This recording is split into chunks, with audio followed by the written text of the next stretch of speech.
Okay. I don't want you to turn off, Mr. Display. You need to stay on. Because I got to read the news. If I don't read the news, Sarah Wynn, the block.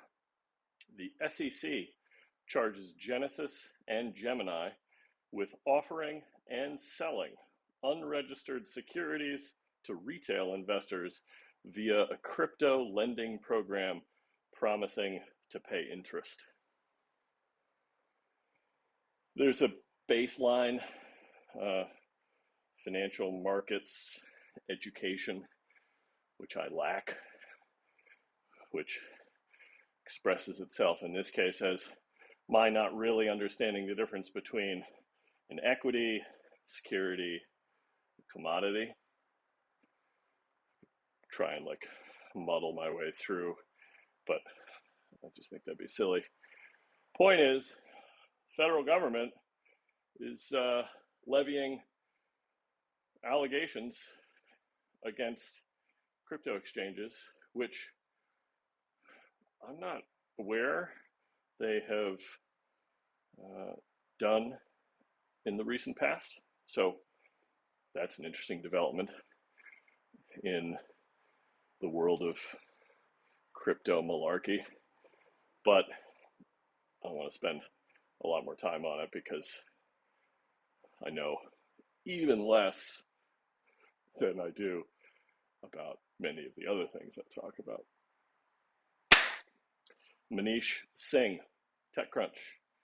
Crypto.com lays off about 20% of its global workforce, citing the crypto downturn and FTX's implosion, after cutting about 250 or 5% of jobs in mid-2022.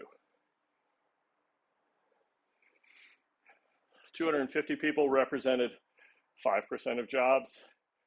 That means 500 people represented 10%, which means, at least before those 250 were laid off, a 20% reduction in their workforce represents, what, 1,000 people? I think that math is correct. So that's meaningful. But again, crypto malarkey being what it is,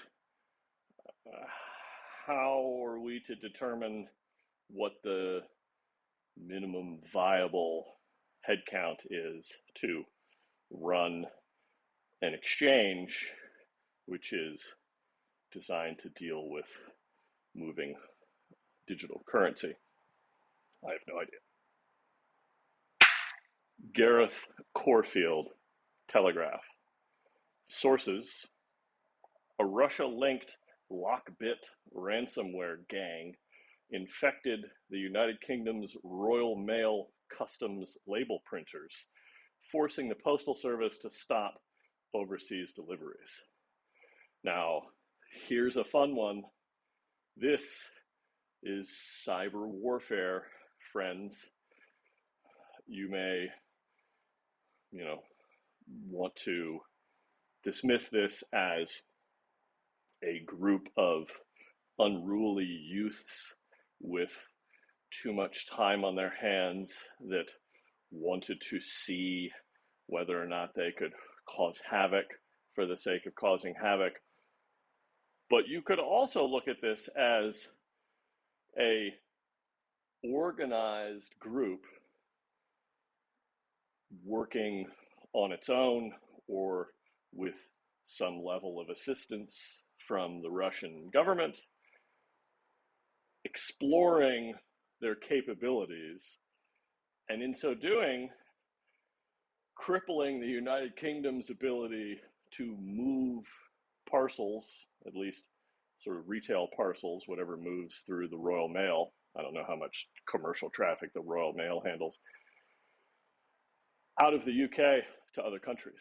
And all they had to do was exploit a weakness in the printers that print the labels. Something tells me the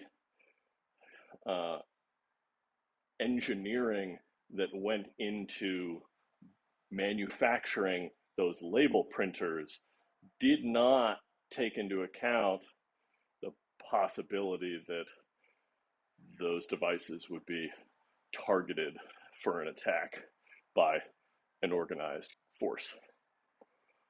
But there we have it.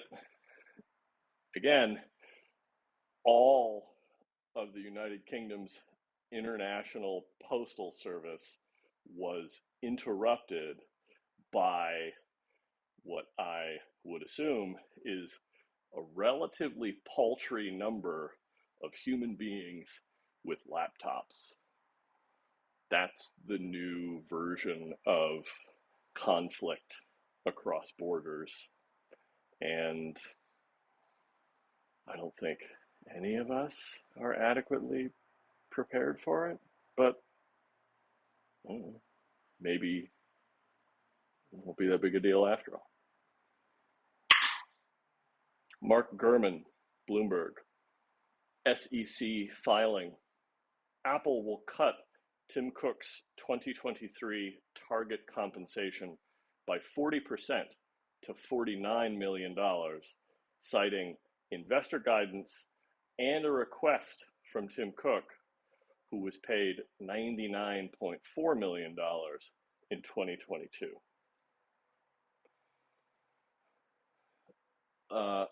Taking a 40% cut on your pay is,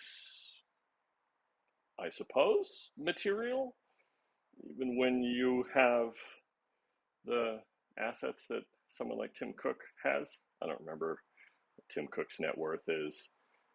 I'd be shocked if it were less than $1 billion. But you're talking about a person who lives in the sort of rarefied air of being post-economic, as I've heard it referred to. And so on a rolling sort of annual basis, what is Tim Cook's run rate? Something tells me even living, I'm sure, a very luxurious lifestyle, he doesn't need $99 million for the next year. And so it's cool, I suppose, to see an executive of a major business publicly ask to be paid less. It would be interesting whether or not the SEC filing reveals his reasoning for wanting to be paid less, but I'm not sure there's too much more to say about that because, again, while the difference between $50 and $100 million is $50 million, something tells me he doesn't have a pressing need, and even didn't before, for $100 million or even $50 million. Ben Schoon, 9 to 5 Google. Twitter users say Tweetbot, Twitterific, and other third-party apps are broken, possibly due to Twitter's API being down. Twitter has offered no explanation. There you go. The crowd who has been beating the Elon is bad for Twitter drum. This is the first aspect of the story where I'm more inclined to agree than not. Twitter has had a complicated relationship with third parties accessing their data, because as much as we would all like to believe otherwise, every individual action that every user has taken on Twitter kind of belongs to Twitter. And so the ability to connect into that repository of information from pieces of software that aren't built by Twitter, the business, is a big deal. Those of you as old as I am will recall Instagram offered hooking in to your Twitter account as a way to sort of quickly populate the graph of accounts that you're connected to on Instagram in its early days. And even before that, the first native iOS Twitter client wasn't made by Twitter, the business. It was made by the Icon Factory crew, and it's still out there today. It's called Twitterific, and it's pretty good as pieces of software go. So the notion that Elon's operation or leadership of the company will or is causing problems with major third-party clients that allow people to use Twitter is a big deal. And I sincerely hope that this is a technical error as opposed to a strategic decision, because it's not a good look if you take this thing that people are already on the fence about and you take another step toward being sort of closed and protectionist about how users can interact and have that experience. It's also another reminder of the necessity of getting to a place where social media posts, a blob of content that is attributable to an individual user account, that there's a protocol that allows for the transport of that information from its origin to all its destinations. Twitter needs to be a steward of that experience and should compete by offering the simplest and sort of most appealing version of that experience. Again, think Gmail as opposed to buying your own domain and paying Fastmail or some other provider and sort of rolling your own email experience. Think WordPress.com as opposed to buying your own, slice from Linode or DigitalOcean. I forget the name of their parent company. I think it's DigitalOcean, actually. Buying some VM in the cloud somewhere and installing your own, in this case, again, the example gets more interesting, taking the open source version of WordPress and installing it in that VM and operating your own website that way. The fact that anyone with the appropriate address, whether that address is a URL or an email address, can get to you and vice versa, has nothing to do with whether you pay Google or Automatic to host your experience or not. The transport of information, neither of those companies can really do much of anything. Google to some extent, because spam filtering is an issue with email, but if you're a Gmail user and somebody sends you an email and it gets caught by the spam filters, all you really have to do is either go check your spam folder or have that human being reach out to you in some other way and say, hey, will you whitelist my address because I want to be able to communicate with you?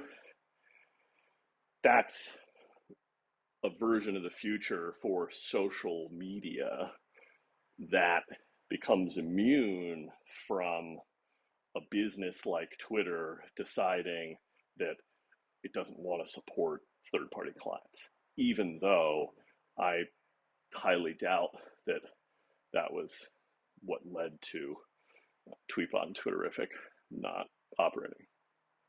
But we shall see. John D. McKinnon, Wall Street Journal. Google tells SCOTUS in a brief in Gonzalez v. Google that gutting Section 230 could, quote unquote, upend the internet, leading to widespread censorship by internet giants.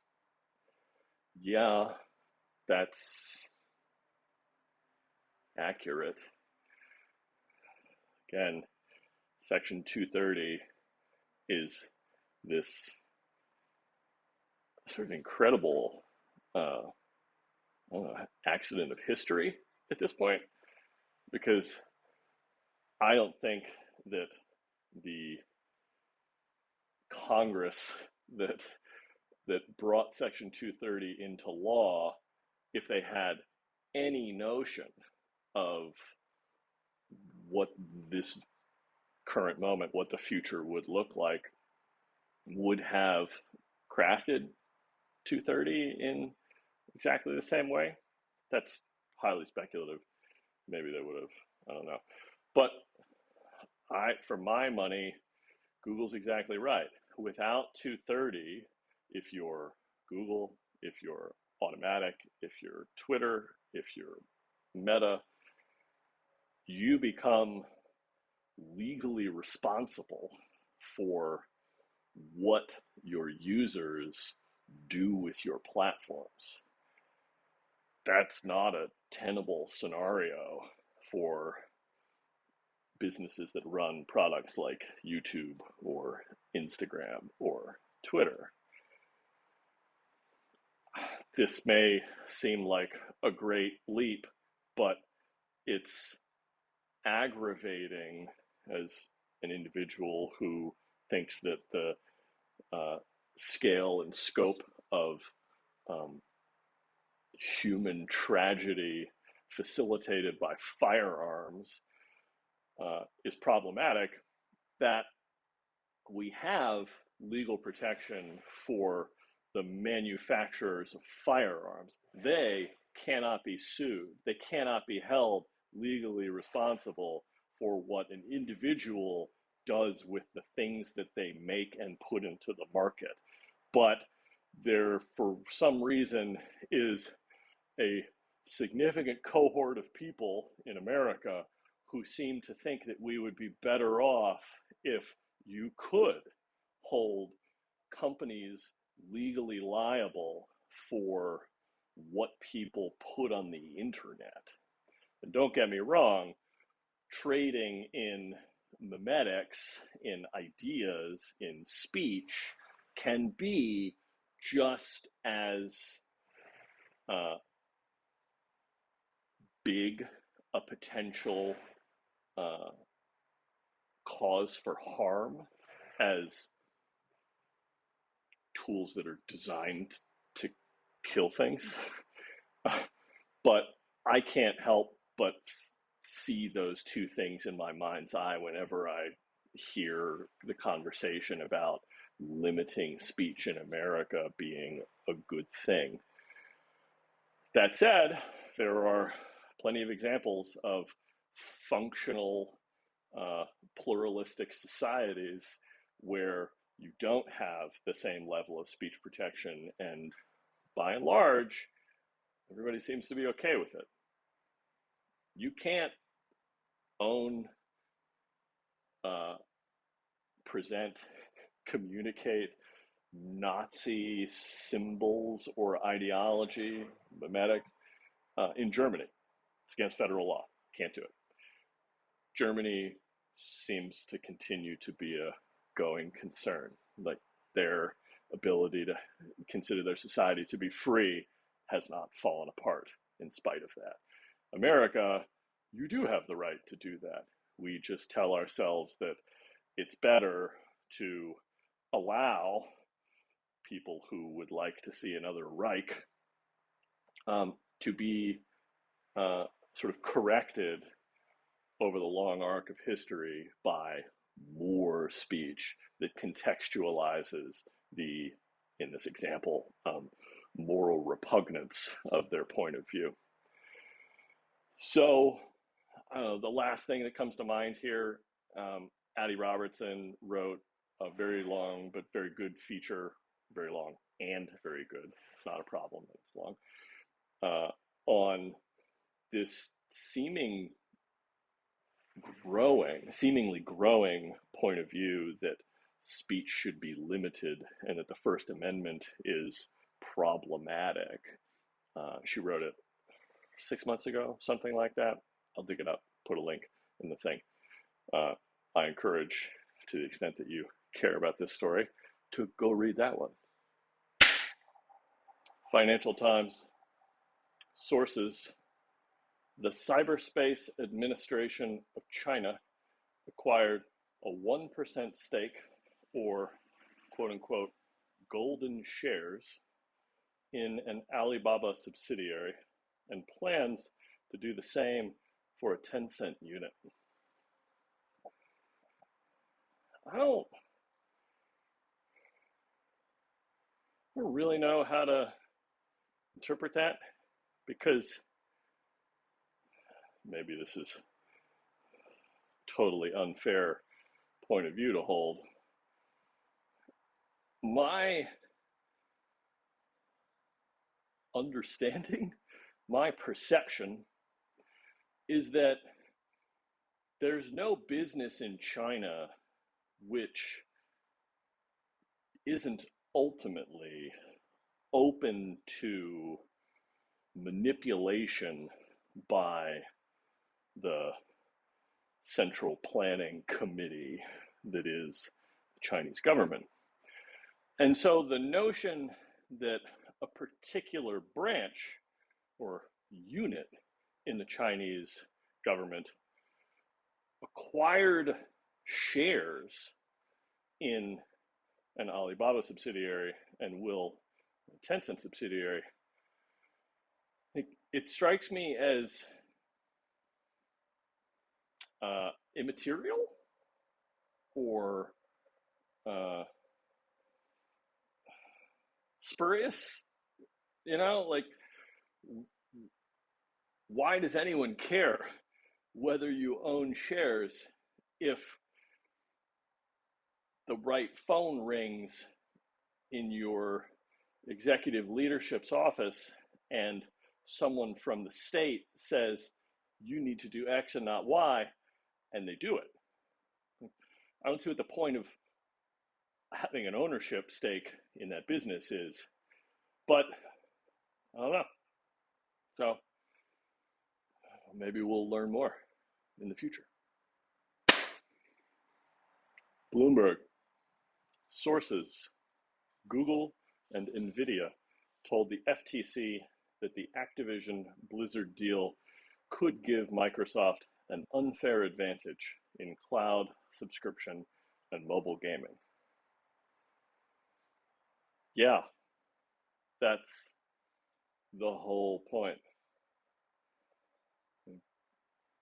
Does anyone think that Microsoft is seeking to acquire Activision, Blizzard, Activision, settle on a name, for reasons other than to be the market leader in gaming going forward as network bandwidth and latency improve and the need to both own high-powered hardware at the edge where the user resides and to facilitate the transmission of executable code that is the game onto that local hardware? Like, that's where gaming is going, at least the 80% of gaming that exists on that curve. as I've mentioned before, at the edges, there will always be people who would rather run serious iron in order to play a particular type of game. But that's exactly what Microsoft wants, is to be the market leader in that space, because why wouldn't they? And Google and NVIDIA teaming up on this, maybe I'm being too simplistic, but what I think the Occam's razor example here is that Google would like to continue to have dominant positions in delivering software experiences over the network, and NVIDIA would like to continue to sell heavy iron for compute performance at the edge. So, of course, these two businesses would come together in order to wave a flag at the federal government and say, Microsoft owning Blizzard Activision Blizzard, would be bad for competition. Is it actually bad for competition versus is it just bad for Google and NVIDIA? I don't know, but these businesses are sort of winner-take-all businesses, because with some exceptions, if you're going to play Xbox games, the best experience is going to be had by interacting with other Xbox users. There's cross-platform play that I know is supported, but you get the drift. So this story continues to be an interesting one for me personally, because I sort of consider myself a lapsed gamer. I really enjoy playing games. I do not enjoy having to own and operate the equipment in order to play them. And so I would love to get to a place where I can just have a controller and a dongle that's plugged into a panel, or a controller and a thing I put over my eyes, and then do some, I don't know, vintage World War II dogfighting with my friends who are scattered all over the planet. Like, that sounds fun.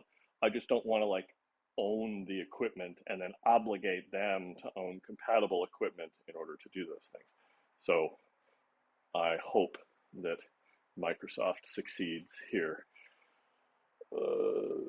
Uncompetitive or anti-competitive aspects of the acquisition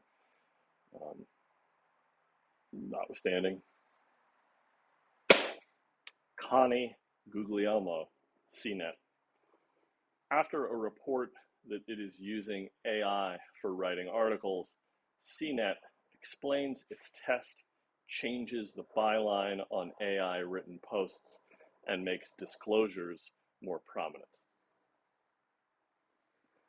We'll table the idea that someone who is employed by CNET wrote a piece interrogating CNET's actions.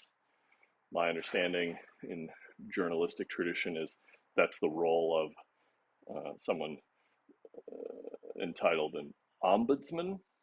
Maybe that's who Connie is. I don't know.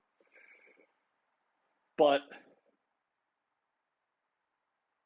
the thing that jumps to mind, right or wrong, imprecise or not, is everything I have seen with regard to words. Graphics are a whole other thing, but large language model produced written language, it's really good at putting together words into grammatically correct sentences and paragraphs. Problem is, those sentences and paragraphs don't say anything that the person that wrote the prompt doesn't already know and wouldn't have been able to say themselves. Again, in the limited experience I've seen or I've had reading the output of these things, like, it's interesting in this sort of academic sense that the machine spit out 100 words, 200 words, 400 words, whatever. But I don't believe that the human being who queried the machine to create that block of text wouldn't have been able to do it themselves. It just saved them time. And so in that sense, the idea that a business like CNET or any of its competitors would already begin using these tools to write articles, it doesn't strike me as any different from telling their authors to use a spell checking tool or a tool like Grammarly. Like, it's a way to make the writing process take less time. It's not a substitute for human point of view and a human sense of what makes for writing that is worth reading. Because, again, my own limited experience with reading the output of ChatGPT tools is it produces output that's not especially worth reading. And in an era where there is an infinite amount of stuff to be read, the bar is, did you produce something that is worth reading? And it's clear to me the machines are not there yet. Politico. House GOP plans a subcommittee dedicated to crypto oversight to be chaired by Representative French Hill, who led GOP efforts to explore a central bank digital currency. I do not envy someone who has the name French Hill becoming a prominent figure in the exploration of government oversight of a group of people who are just chronically online. The memes, the elementary school playground name calling that this person is going to be subject to. I'm sorry. In terms of a subcommittee being dedicated to crypto oversight, yeah, we should absolutely have one of those. Whether or not this particular subcommittee will produce, point of view or draft legislation that moves the state of crypto in the United States in the right direction, who knows? A central bank digital currency is, to me, an area of interest, if for no other reason than it attempts to bridge the gap between what the crypto purists see as a primary reason to be excited about crypto, which is that it allows parties to exchange value without relying on a central and, more often than not, bureaucratic entity to be the sort of steward of trust, which allows the transaction to take place.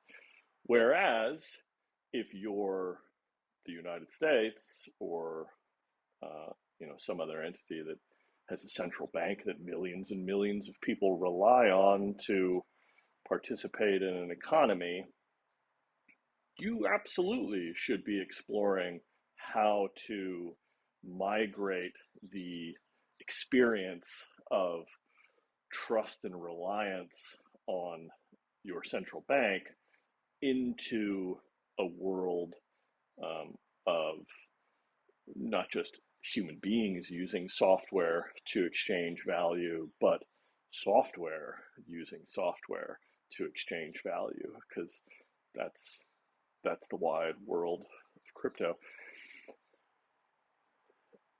I don't have much more of a strong opinion than that.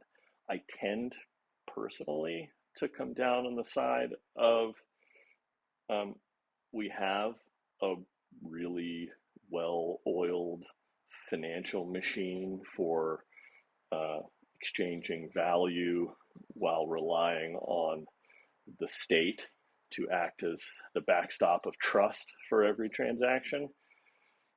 So maybe we should let the wide world of crypto continue to be the wide world of crypto.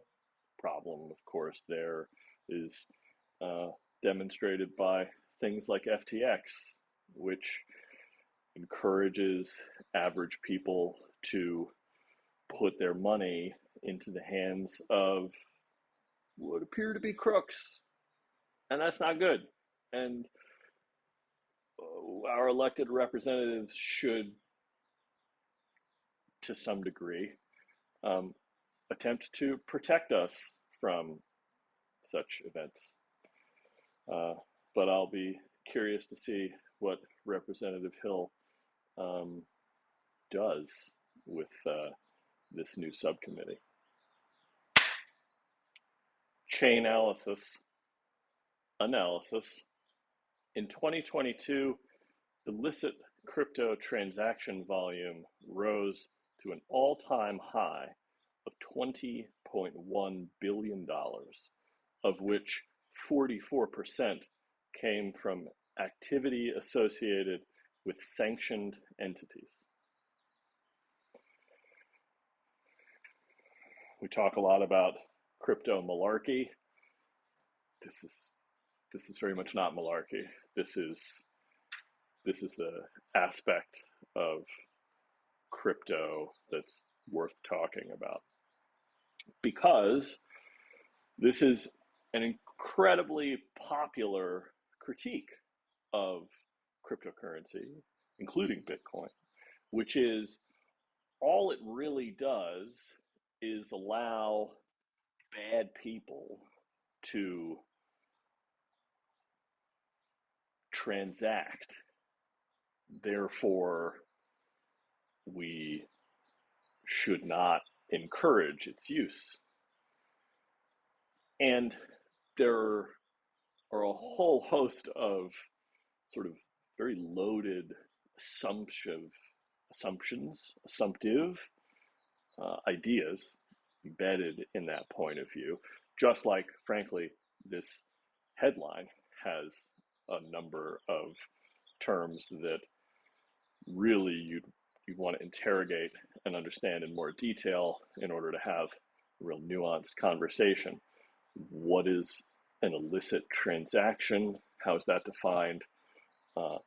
What is a sanctioned entity? But if we presume that there are people exchanging value, transacting for activities, goods, services, which in an incredibly broad, but I think defensible statement, decent society would prefer not take place, then yeah, it's concerning to learn that an all-time high of monetary value was exchanged amongst those parties. Here's the rub. This is, to me, nearly identical to the critique around encrypted communications. We can't have unbreakable encryption because the bad guys will use encryption to do bad things. And we don't want bad people to do bad things. So we shouldn't have unbreakable encryption. I'm not convinced. Like, it is horrific whenever encrypted communications are used to facilitate acts of violence or other morally reprehensible behavior. But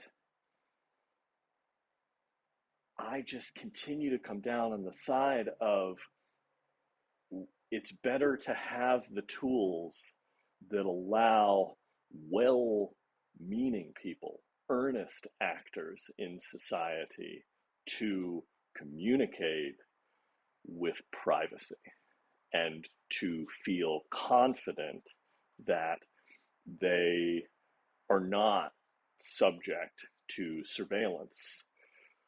Surveillance ranging from a scorned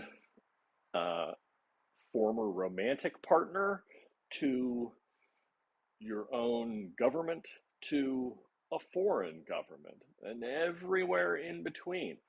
Your employer should not have the means to surveil communications you're having about problems you're having in your workplace, or you're not having problems in your workplace and you're just looking for a different job. Like, that right to privacy is a thing that I believe, as an individual, ought to exist in digital spaces. And cryptocurrency is the tool which will allow monetary value to be exchanged between parties without it being surveilled. I think that's a good thing. And so I'm not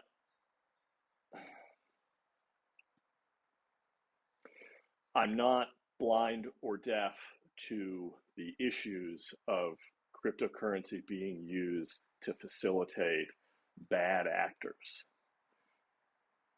But I don't think that that's enough of a justification that we should prevent crypto from being matured into a market such that it can be used by earnest actors. Reuters sources: Chinese authorities plan to allow Didi's ride-hailing and other apps back on the app stores as soon as next week, another sign of the loosening crackdown. I haven't followed the story of Didi and the actions taken against it by the Chinese state, so I don't really feel like I can comment, except to tie it back to the story from earlier, which is the Chinese state can manipulate private businesses that operate in China. And it sounds like Didi ran afoul of the Chinese government. So I'm not sure what else I can say. The Guardian: Meta sues to ban Voyager Labs from using Facebook and Instagram, alleging the investigative software startup created over 38,000 accounts to scrape 600,000 accounts users' data. This story makes me smile because it has sort of a similar aroma to Cambridge Analytica story, which the detail that I always find most entertaining is that Facebook's own developer user agreement enabled the academic that Cambridge Analytica contracted to produce a sort of innocuous personality quiz that, if you opted to take the quiz, enabled Cambridge Analytica to scrape not just information about you, the user who opted to take the quiz, but every account you're connected to in Facebook's network. Like, in what universe was that a prudent way to structure developer access to your data set? Which, again, you sort of bring up, like, is it Facebook's data, or is it my data, or is it our data? I don't know. So the idea that a business is going out of its way to harvest user data from Facebook or from meta businesses, from Facebook and from Instagram, is amusing, because this is exactly what Facebook allowed to happen previously. Also amusing that the Guardian's reporting here seems to indicate that Meta needs to sue in order to prevent this from happening. Maybe they're suing for other reasons. They're suing for damages or whatever, suing to create precedent. But I would hope that Facebook has the ability, or Meta rather, to identify Voyager Labs acting in a way that they're not okay with against the Facebook user set and the Instagram user set, and that they could just revoke access. The idea that they would need a court to prevent Voyager Labs from accessing their data sets is also amusing to me. Kevin Roos, New York Times. Banning ChatGPT in schools will be hard, so teachers should treat ChatGPT like a calculator. Assume students are using it unless they are physically supervised. Yeah, that's probably wise.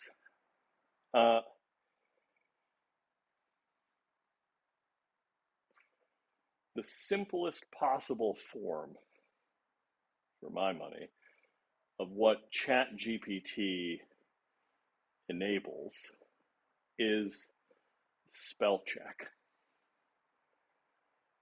I haven't spoken to educators who are responsible for helping children learn to spell in quite some time. I would be interested to hear what those people have to say about teaching people to spell when those people have access to smartphones, when they have access to computers that are capable of not only providing you with the correct spelling, but observing one's attempts to spell something correctly and then automatically correcting those things. So, yeah, tools like these are going to show up in schools, and it's probably a safe assumption that the tools are being used unless the physical environment of the students is closely monitored. If you have to take a spelling exam, then doing so in an environment where don't have access to a smartphone is advisable. It forces the student to work without any form of assistance. But if you zoom out, there's a larger question to be examined, which is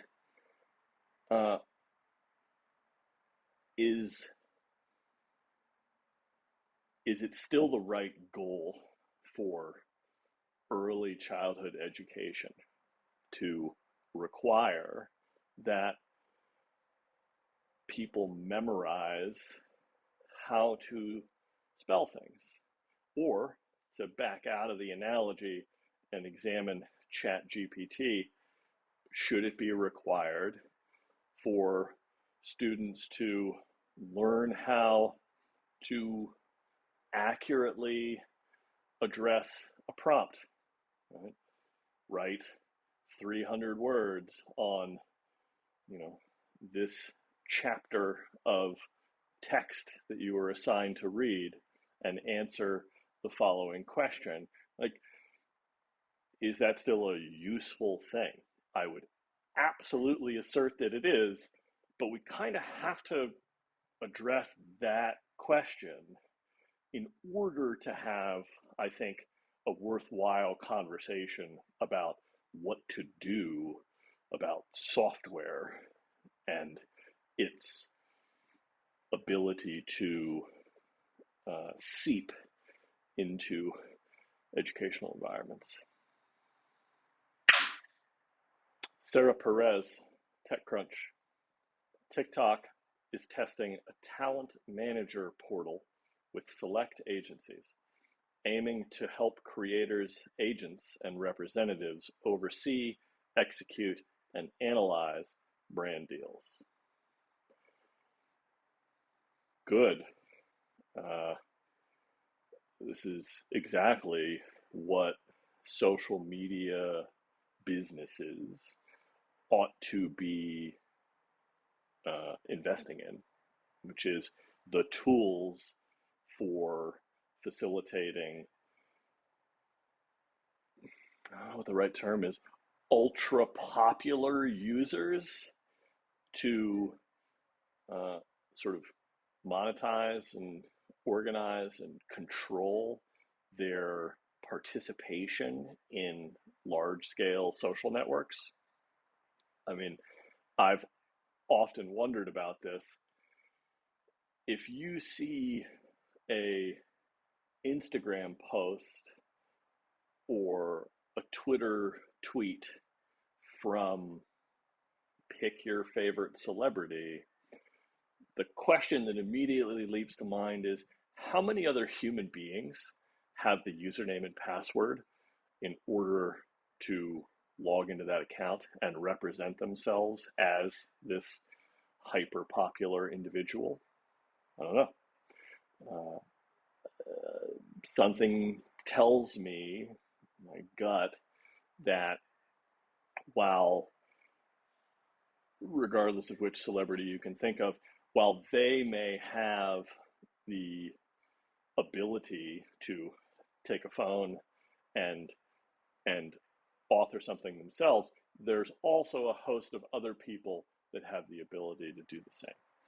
And I think it's even more likely that many of the most popular and therefore most monetarily valuable users of products like Instagram or TikTok or Twitter actually have a very intricate process for publishing content, particularly when you consider that for many of these individuals, the reason they're publishing content is they've entered into a contractual agreement with some business, either a business they themselves have a controlling stake in or not, to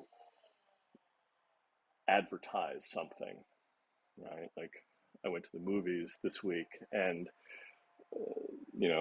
Zendaya and Pete Davidson are trying to convince me to buy smart water the next time I find myself shopping for bottled water.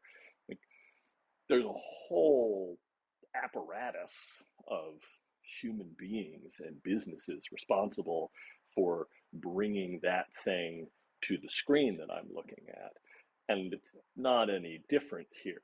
So the fact that TikTok is building those things is good. You need to put an asterisk here and say TikTok is still, by virtue of being a Chinese business, a complete black box from sort of regulatory perspective. And so I would hope that you see similar tools either already in existence or being built by all of the other popular social media products. And to put a button on this, this is very similar to something that Marcus Brownlee said, posted a video about on YouTube, obviously, because that's his dominant platform, about the direction he would like to see Twitter move since Elon took control over it. And it is, how do you build better tools for creators, people who make it their business to put desirable content onto these networks? How do you make it better for them to do that and to monetize that effort such that there's a virtuous cycle that they want to continue to do it? So I would say that after getting the sort of core product to a place where Twitter feels as good, if not better, than it was before Elon took control, that creating the tools for users that draw an outsized amount of attention to have a positive relationship with their business partners using Twitter as the way to get to their audience, that would be a good thing for Twitter to go build. TechCrunch. Sources. Tokyo-based aggregator website and app SmartNews, valued at $2 billion in 2021, laid off around 120 people, or 40% of its US and China staff, with more coming in Japan. That's a bummer for the people working for SmartNews. Nobody wants to be laid off. It's always empathy for the individual. However, for the business, aggregator website and app, that phrase combined with the name SmartNews brings to mind, to me, a picture of a business, the entire reason for its existence being to find novel information, news, and aggregate it into one place such that users can consume it. And look, that has been an incredibly valuable service to humanity for a very long time. That's what newspapers are. That's what the printing press enabled. Distribution of information. It's not to say that those needs should not be serviced, but you do kind of have to ask, at what point is there no longer a need for individual businesses to provide that service? You could make a case that we still need the Financial Times or the Washington Post. You can make the case that it is still a benefit to uh, to millions and millions of people that the BBC World Service continues to do what it does, or that Al Jazeera's news agency continues to do what it does. But how many software companies need to exist to aggregate novel information? And how many of those are worth $1 billion or more?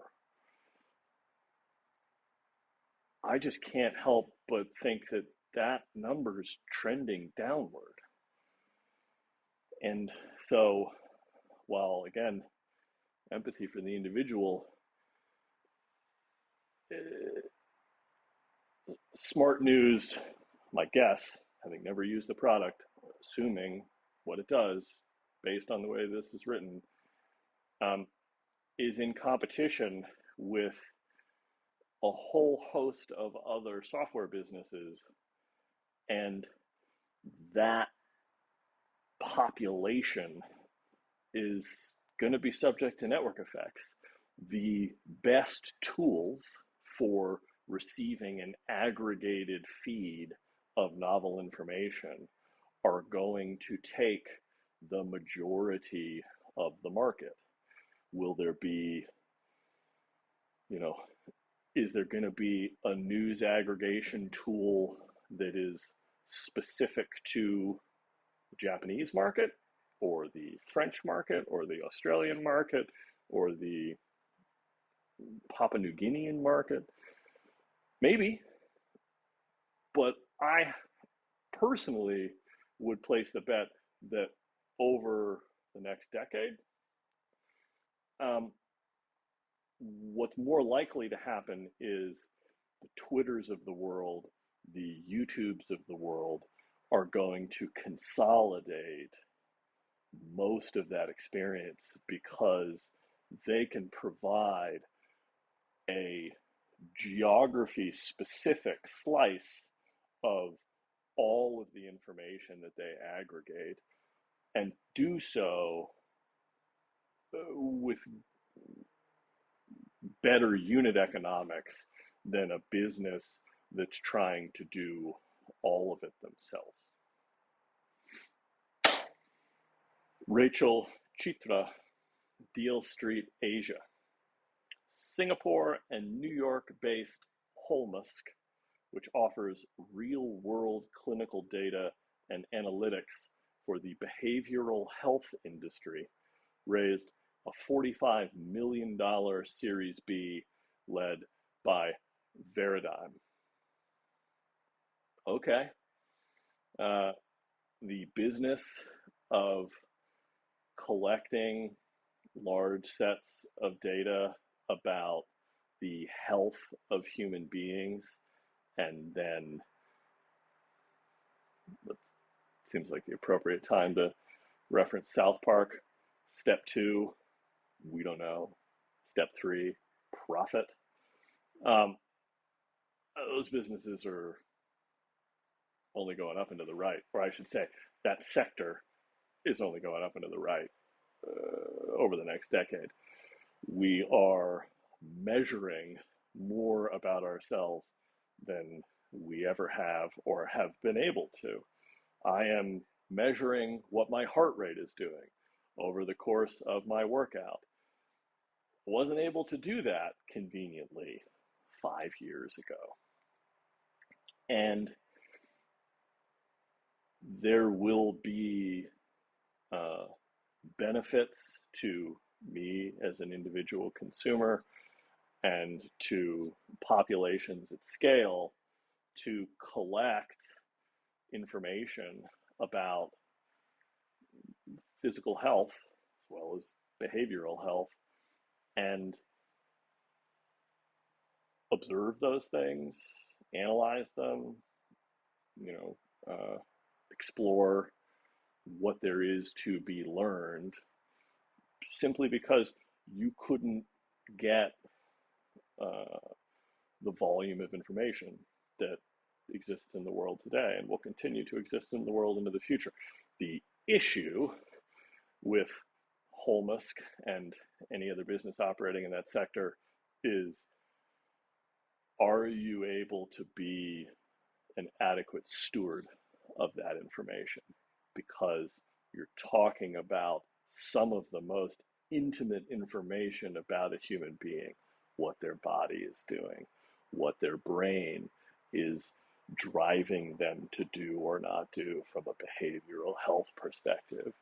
Like, those are aspects of our individual humanity which are just delicate, and there should be some level of greater concern about what for-profit entities do with that information. So I sincerely hope that one of the first things Holmusk is going to do with its $45 million Series B is engineer some state-of-the-art user data privacy protections. Josh Ye, Reuters. A look at Tencent's short video service WeChat channels, called, quote unquote, the hope of the company by founder Pony Ma, as the tech giant tries to build its own TikTok. This feels, related to the SmartNews story. How much room in the marketplace is there for tools which aggregate content? TikTok, credit where credit is due, absolutely has changed the game for how to put desirable content in front of an audience, and that is by completely doing away with the notion of following a particular user. The idea of having to explicitly curate the sources that pool together to create a stream of content for a user to consume. TikTok, it's not that you can't follow somebody on TikTok, but do you know anyone who does? I don't know anybody who uses TikTok on a regular basis myself, because I'm an old dude.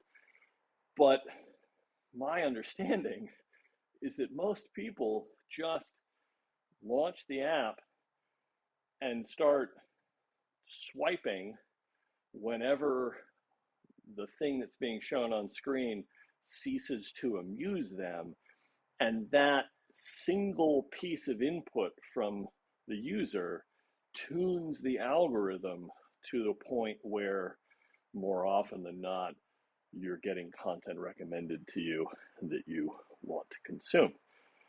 And so chasing that piece of innovation, if you're Tencent, seems like a great idea, right? YouTube is exploring their shorts product. I haven't looked at it closely. I'm going to, because I'm kind of curious to see what happens if I slice up these videos and put them there. I've done that in the past with TikTok, and the engagement numbers are an order of magnitude greater than the engagement numbers on these full-length videos that sit on YouTube. But as an individual, I don't know that I want to, I don't know if I want to put what I put out into the world into TikTok's hands, if for no other reason than they just continue to be this black box of a business. Whereas YouTube you can love them or hate them. You can, you know, curse the algorithm in the heavens if you want to, but there's like more to grab onto there. So chasing that is worthwhile if you're Tencent. And so hopefully they can create enough of a fast follow that TikTok's advantage in the marketplace begins to be balanced out by WeChat channels, YouTube, whatever else. Samantha Cole, Vice.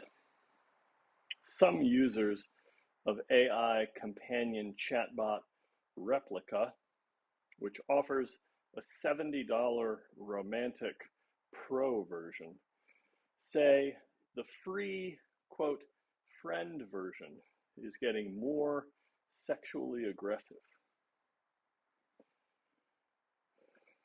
Talk about burying the most compelling story at the bottom of the stack today. Thanks, Tech Meme Aggregator. A chatbot, which is to say, a piece of software that takes input from a user and produces an output that facilitates or sort of resembles dialogue, such that the human user feels like they're in dialogue or in conversation with some other being. We'll table for the fact that there's already a business that offers this. I'm sure this isn't the first one, but in a sort of 6-month period where OpenAI's work and computer generated content in the form of chatbots or synthetic art are very much a popular topic. The notion that there's already a business offering this is wild to me as an old person. It's further wild that they're monetizing it by offering a $70 premium romantic version of the experience. Remember, I haven't used it, but my understanding based on what a chatbot is, all this thing is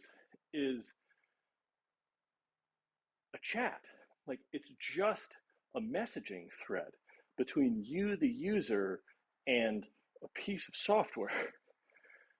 And so the idea that you would pay money to have this piece of software respond to your input in a way that trends romantic, which is to say amorous, erotic, explicit, like, that's wild to me. And then we get to the third layer of this story, which is the free product, the friend, quote unquote, version, the version that's supposed to not be romantic because you're not paying for it. The users of that version are complaining that it is becoming more sexually aggressive. I mean, this is the ancestor of, like, androids dream of electric sheep. Like, this is a human being is complaining that the synthetic organism, the synthetic being that they are choosing to interact with is steering them toward a sexual interaction. like, I don't mean to be dismissive or callous when I lump all of the users of Replika into a single bucket, but like you went to the you went to the digital brothel and you're sitting at the bar talking to a synthetic entity who works at a brothel, and then you're complaining that that entity is trying to get you into a sexual transaction. Like, what did you expect? Again, I will attempt to be empathetic. I'm sure that there are people who are using the Replika product because, well, for reasons that have nothing to do with sexual satisfaction. But if you can't see that the $70 version of the experience you're having is advertised as the romantic experience, how do you not understand that you're just higher up the same funnel? Like, how do you not get that? I don't, I'm, I'm kind of like academically fascinated to install this thing and play with it with my partner because this is the future that we're sort of falling backward into instead of tools that are designed to facilitate human beings interacting in person and developing romantic relationships on top of a bedrock of shared experience. We're engineering ways for us to reduce all of that human experience to the most transactional thing we can get. I'm looking for a date because I'm a single human being and I want some sense of human companionship. And because I'm a human being, I am also driven to seek out sexual satisfaction. So I'm going to go to a dating app and then I'm going to filter based on age parameters, like body parameters, hair color, political affiliation. Like, the notion of going shopping for another human being in this way is so grotesque, and yet it has installed itself into our culture in a way where there are people who, for whom it's just the water they swim in. And so, of course, there would be a business that says if a significant percentage of the interaction you have is already mediated through a chat interface, why does it even need to be a real human being on the other side of that experience? And that is all I've got to say.